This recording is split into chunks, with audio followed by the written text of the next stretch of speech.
श्री स्वामी समर्थ. प्रपंची पुराबद्ध झालो दयाळा, तुझा दास ही स्मृती ना मनाला.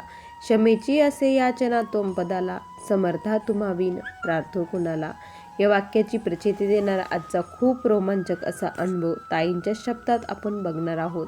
या ताईंना जी प्रचिती आली ती ऐकून प्रत्येक स्वामी भक्ताच्या अंगावरती आज शहारे उभे राहणार आहे. चला तर मग या सुंदर अशा अनुभवाला ताईंच्या शब्दात सुरुवात करूया.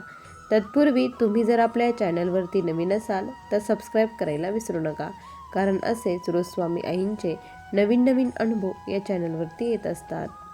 ताई म्हणतात, सर्वप्रथम सर्वांना श्री स्वामी समर्थ.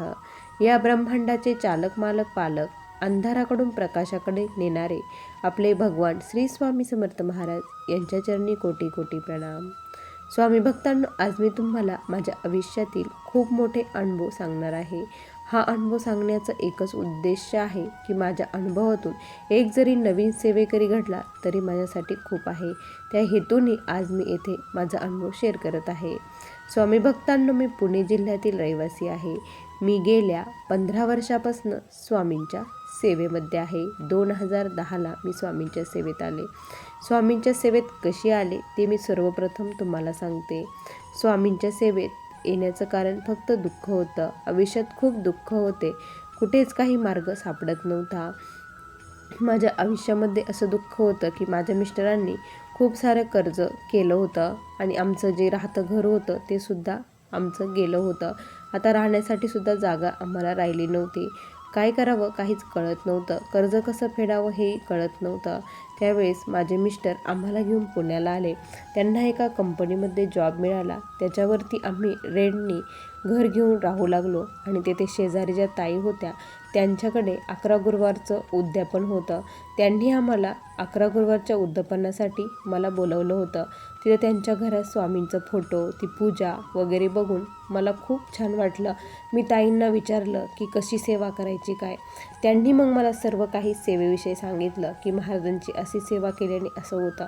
मग मी त्यांच्यासोबत मठातही जाऊ लागली आणि मग त्यांचं असं एकदा अक्कलकोटला जाणं झालं आणि मग मी त्यांना स्वामींची मूर्ती सांगितली होती. त्यांनी माझ्यासाठी खूप छान स्वामींची मूर्ती तेथून घेऊन आल्या. स्वामी चरित्राचे पारायण, दुर्गासप्तशतीचे पाठ, त्यानंतर जशी जमेल तशी मी सेवा करू लागले. रोज रामरक्षा स्तोत्र मी बोलू लागले, विष्णू सहस्रनाम म्हणू लागले. महाराजांचे 11 गुरुवारही केले. प्रत्येक जी काही सेवा मला कळत होती ती सेवा मी करत होते आणि मोबाईलवरती तारक मंत्र वगैरेही बोलत होते. असेच मोबाईलमध्ये स्वामींचे अनुभव ऐकता ऐकता मला प्रदीपदादांचा नंबर मिळाला. मी प्रदीपदादांना कॉल केला आणि त्यांना सर्व काही परिस्थिती सांगितली की मी खूप सेवा करते पण मला काहीच प्रचिती, काहीच अनुभव येत नव्हता. कारण 2 वर्षापासून मी स्वामींची सेवा करत होते पण मला प्रचिती मात्र कुठेच आली नव्हती. मग दादांना सर्व काही सांगितलं की माझी परिस्थिती असं आहे, कारण मला एक मुलगा आणि एक मुलगी, त्यांचे शिक्षणही सुरू झालेले होते आणि एवढ्यामध्ये भागत नव्हतं. त्यामुळे काय करायचं. प्रदीपदादांनी मला घोरकष्ट उद्धरण स्तोत्राची सेवा दिली. 41 दिवस तुम्ही ही सेवा करा, त्याचबरोबर तारक मंत्र म्हणा, स्वामीचरित्र वाचा आणि जमलं तर तुम्ही गुरुचरित्राचे पारायण करा. मोठं गुरुचरित्र नाही जमलं तर संक्षिप्त गुरुचरित्राचे पारायण करा, असं दादांनी सांगितलं. आणि मग मी सांगितल्याप्रमाणे सेवा सुरू केली. मिस्टर जे काही आमचं कर्ज आमच्यावरती झालेलं होतं त्या कर्जामुळे आम्हाला कुठलीही बँक लोन देत नव्हती. प्रत्येक बँकेमध्ये आम्ही गेलो की लोन आम्हाला मिळत नसायचा. आम्हाला काय करायचं होतं की लोन काढून जे काही कर्ज होतं ते पूर्णपणे भरायचं होतं. त्यानंतर उरलेली रकमेमध्ये आम्हाला स्वतःचा फ्लॅट घ्यायचा होता.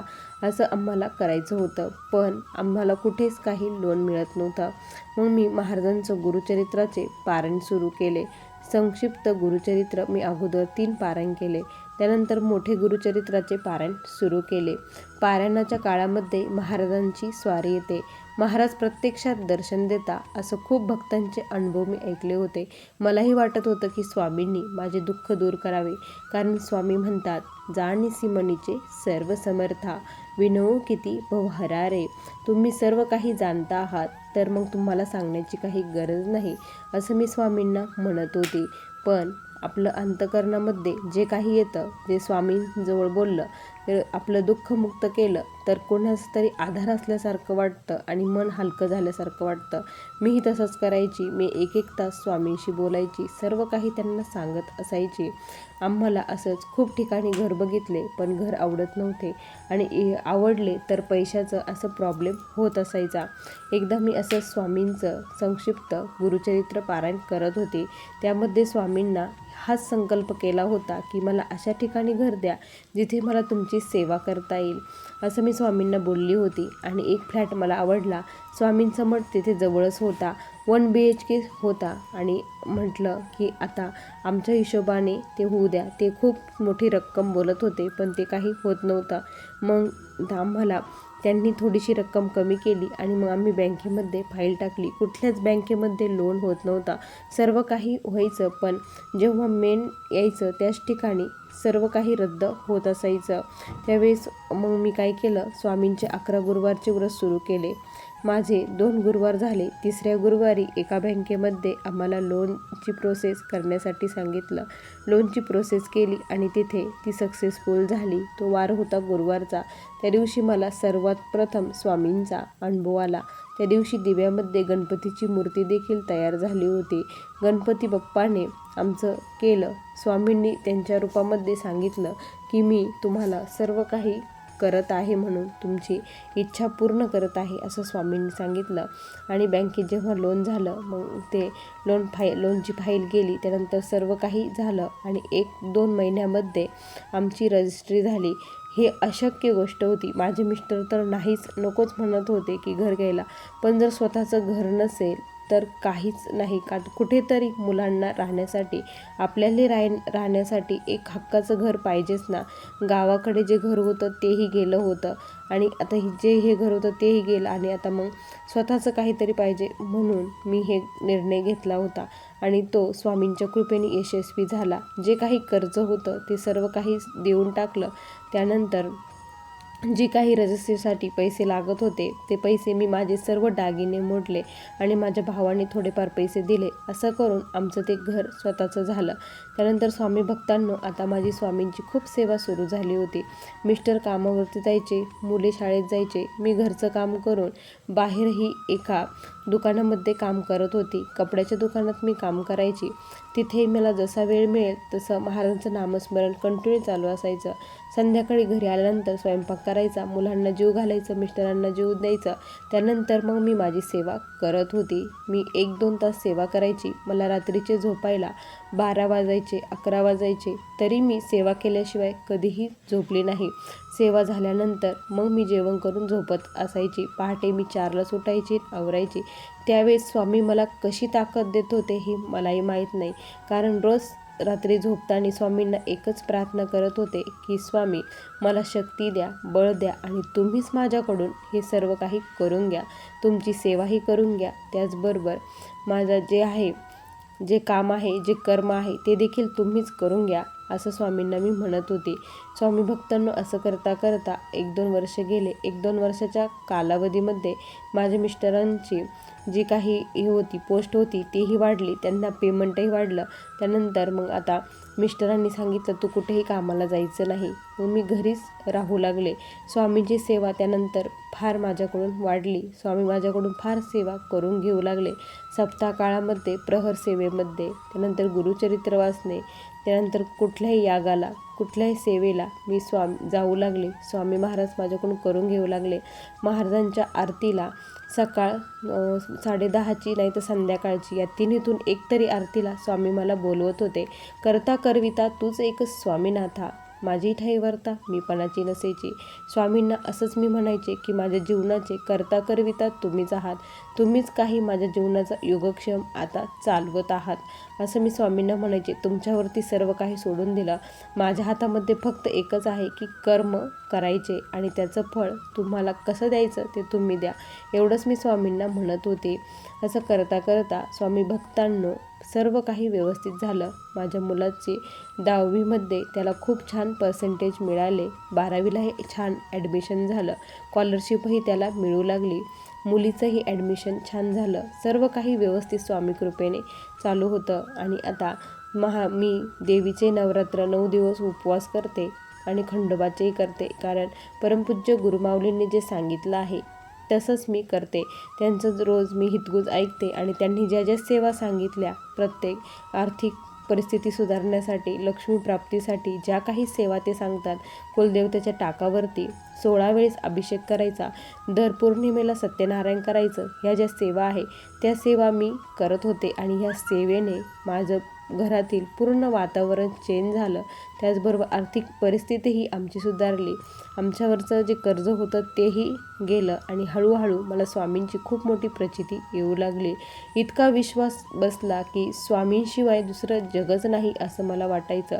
खाता पिता उठता बसता फक्त मुखामध्ये श्री स्वामी समर्थ, श्री स्वामी समर्थ हाच मंत्र मी प्रत्येक क्षणी जपत होते. कारण स्वामींनीच त्यांच्या चरित्रामध्ये सांगितलं आहे, श्री स्वामी समर्थ हा क्षणाक्षणी मंत्र प्रीतीने जपावा अहोरात्र, तेने सर्वार्थ पाविजे. जर अंतःकरणापासून हा स्वामींचा मंत्र जपला तर स्वामी सर्व काही देतील असं स्वामींनी स्वतः सांगितलं आहे. हे वाचल्यानंतर मी कंटिन्यू स्वामींचा जप करत होते. स्वामी भक्तांनो, आता जे खंडोबाचं नवरात्र होतं त्यामध्ये स्वामींनी मला खूप मोठी प्रचिती दिली. मला गुरुमाऊलींवरती खूप विश्वास आहे. मी त्यांनाच माझे गुरु मानते. मी स्वामींना काहीतरी प्रचिती मागितली होती की स्वामी, तुम्ही माझी सेवा ऐकता की नाही, तुमच्यापर्यंत माझी सेवा येते की नाही, मी योग्य मार्गावरती चाललेले आहे की नाही, हे मला कळण्यासाठी मला काहीतरी प्रचिती द्या, काहीतरी अनुभव द्या, असं स्वामींना मी बोलत होते. आणि स्वामींनी खरंच खूप मोठी प्रचिती त्या दिवशी दिली.